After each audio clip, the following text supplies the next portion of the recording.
Nous venons d'apprendre, grâce à des documents explosifs publiés par un très bon journal, le New York Post, que Joe Biden a menti de manière flagrante sur son implication dans les affaires de corruption de son fils. Et nous avons une preuve irréfutable. Les emails récemment découverts révèlent qu'un haut dirigeant de la très douteuse entreprise ukrainienne, c'est une compagnie d'énergie, payait Hunter Biden au moins 50 000 $ par mois. Mais il semble en fait que ça pourrait être 183 000 $ par mois. Ça fait beaucoup d'argent. Est-ce que quelqu'un ici les prendrait? Moi, je les prendrais. Tout ça malgré le fait qu'il n'avait absolument aucune expérience. Il ne connaissait rien à l'énergie. Le haut dirigeant a écrit à Hunter pour organiser une rencontre avec le vice-président Joe Biden. J'en parle depuis longtemps de cette famille. Le dirigeant ukrainien de l'énergie a même envoyé un email à Hunter pour lui dire, je cite, « Nous avons besoin de toute urgence de vos conseils sur la façon dont vous pourriez utiliser votre influence. » En d'autres termes, Hunter était payé pour donner accès à son père, alors vice-président, qui s'occupait spécifiquement de l'Ukraine et de la Russie. Et pour le faux dossier russe, il s'est avéré que c'était eux les responsables. C'était eux. Pas de collusion de mon côté, pas de collusion. Ces mails montrent que l'affirmation répétée de Joe Biden, selon laquelle il n'a jamais parlé à Hunter de ses affaires, était un mensonge total. Il vous a menti encore et encore, parce qu'il essaie de dissimuler un énorme scandale de corruption au cœur de sa vice-présidence.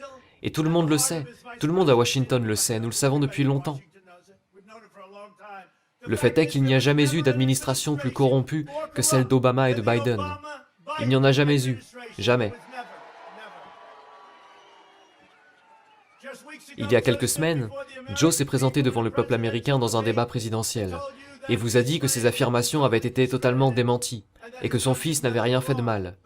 Et maintenant que cela s'avère être un mensonge total, nous pouvons voir clairement que Biden est un politicien corrompu et qu'il ne devrait même pas être autorisé à se présenter à la présidence.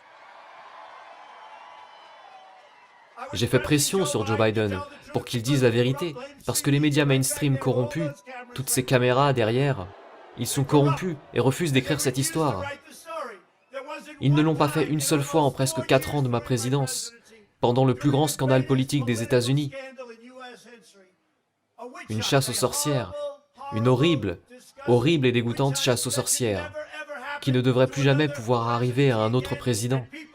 Et ces gens devraient payer pour les crimes qu'ils ont commis.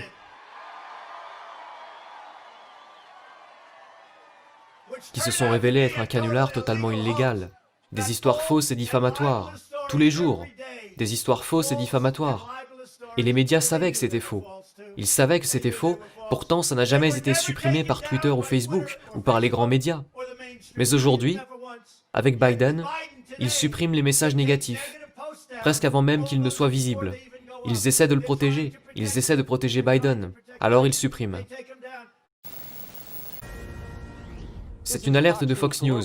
Nous venons d'entendre le PDG de Twitter, Jack Dorsey, il a tweeté ceci, je cite, « Notre communication autour de nos actions sur l'article du New York Post n'était pas géniale, et le blocage du lien, en post ou en message privé, avec zéro contexte quant à la raison pour laquelle nous bloquons, inacceptable. » Il écrit comme un enfant, il gère l'entreprise comme un enfant aussi. Quoi qu'il en soit, l'équipe de campagne de Biden peut maintenant dire que l'histoire est fausse parce que les big tech essaient de la discréditer. Aucun journaliste n'a jeté un œil à cette histoire et n'a conclu que, mais bien sûr, il s'agit d'une invention russe, ou que Poutine est derrière tout ça.